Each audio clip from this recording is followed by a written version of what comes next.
João capítulo 9, novamente falar mais um pouco da cura do cego de nascença. Depois que ele foi ao tanque de Siloé, lavou-se e voltou vendo. Seus vizinhos vendo, começaram a indagar um com o outro: não é este aquele cego que antes ficava sentado a mendigar? E uns diziam sim, outros diziam não. E chegaram até ele e disse: como isso pôde acontecer? Ele disse: um homem mandou-me lavar no tanque. Eu fui, lavei e agora vejo. E questionava: mas como isso pode acontecer? E foi este homem que antes era cego levado até os judeus fariseus. Eles indagaram: como isso aconteceu com você? Ele disse a mesma resposta: um homem me mandou ir ao tanque e lavar-me. Fui, lavei-me e agora vejo. E eles insistiam: mas como pode ser isso? Você vê, né, um milagre maravilhoso realizado por Jesus. Até então não se havia ouvido, né, de um cego que voltasse a ver. Mas eles não estavam interessados no milagre. Eles não estavam nem um pouco preocupados com o milagre em si, com a alegria daquele homem que passou a enxergar, mas estavam mais preocupados com o motivo do milagre ter acontecido no sábado.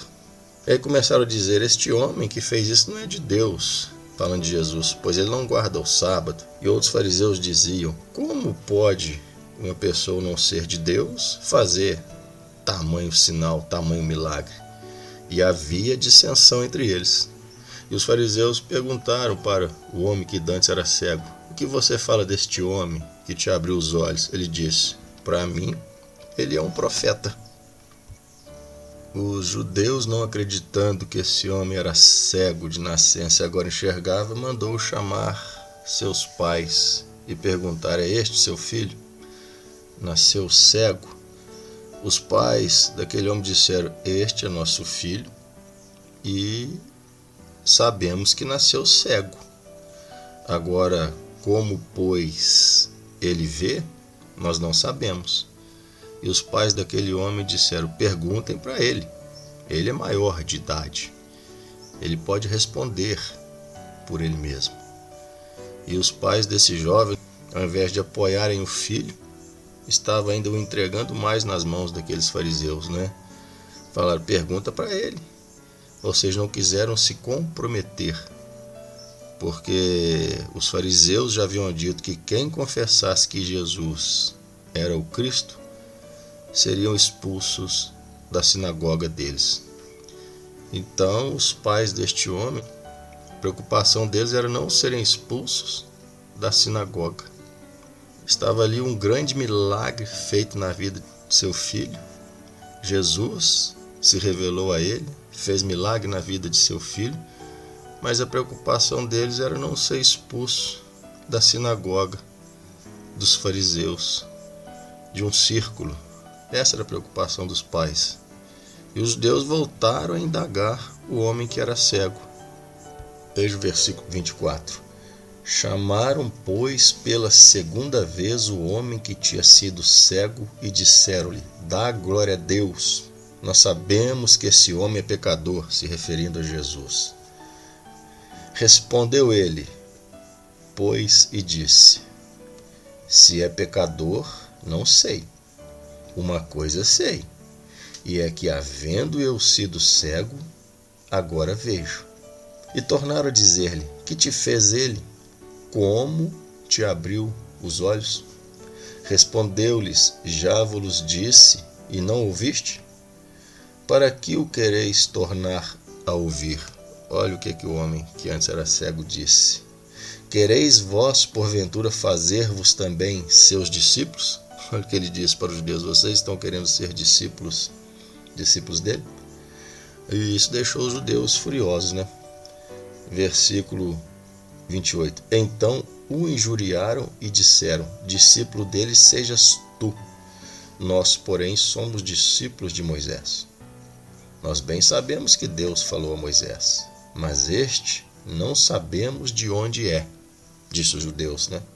O homem que foi curado da cegueira respondeu e disse-lhes: nisto, pois, está a maravilha, que vós não sabeis de onde ele é, e me abriste os olhos.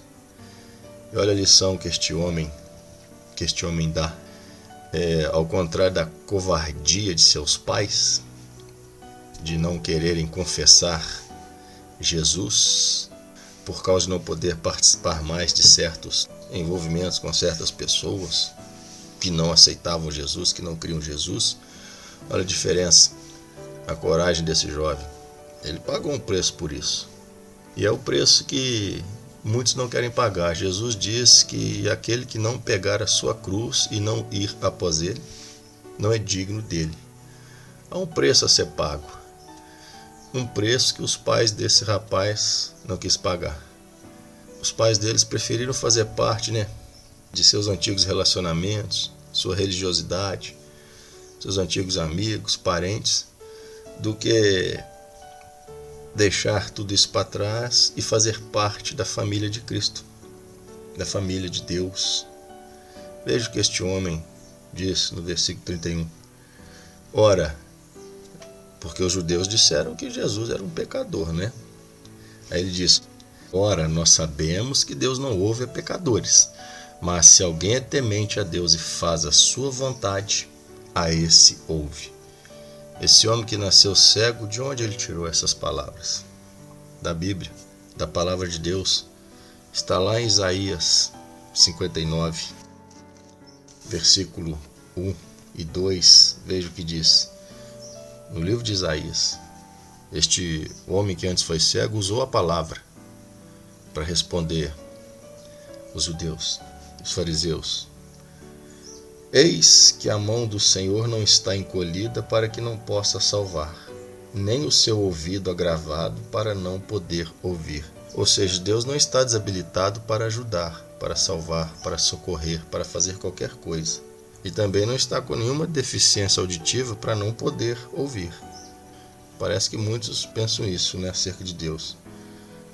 Mas, veja, versículo 2: mas as vossas iniquidades fazem divisão entre vós e o vosso Deus. Está vendo? As iniquidades, os pecados separam o homem de Deus. Mas as vossas iniquidades fazem divisão entre vós e o vosso Deus. E os vossos pecados encobrem o seu rosto de vós, para que vos não ouçam. Então, Deus não ouve a pecadores. Foi o que este jovem disse. Então Jesus não pode ser um homem pecador, como vocês dizem. Porque o que ele fez foi pelo poder de Deus. E o homem continua dizendo, versículo 32. Desde o princípio do mundo nunca se ouviu que alguém abrisse os olhos a um cego de nascença. Se este não fosse de Deus, nada poderia fazer.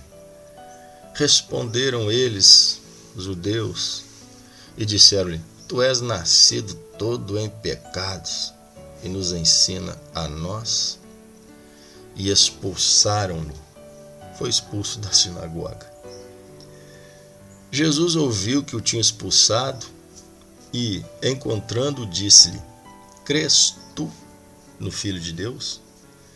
Ele respondeu e disse: Quem é ele, Senhor, para que nele creia? E Jesus lhe disse: Tu já o tens visto, e é aquele que fala contigo. Ele disse: Creio, Senhor. E o adorou. Este homem pagou um preço, mas alcançou a salvação. Confessou Jesus, aceitou Jesus, recebeu Jesus de todo o seu coração, não se importando com o que perderia nessa vida e que preço precisaria pagar nessa vida, importando-se com a vida eterna que agora, naquele momento, Jesus estava oferecendo a ele. Jesus havia curado o seu corpo e agora havia curado a sua alma. Deus os abençoe na paz de nosso Senhor e Salvador Jesus Cristo.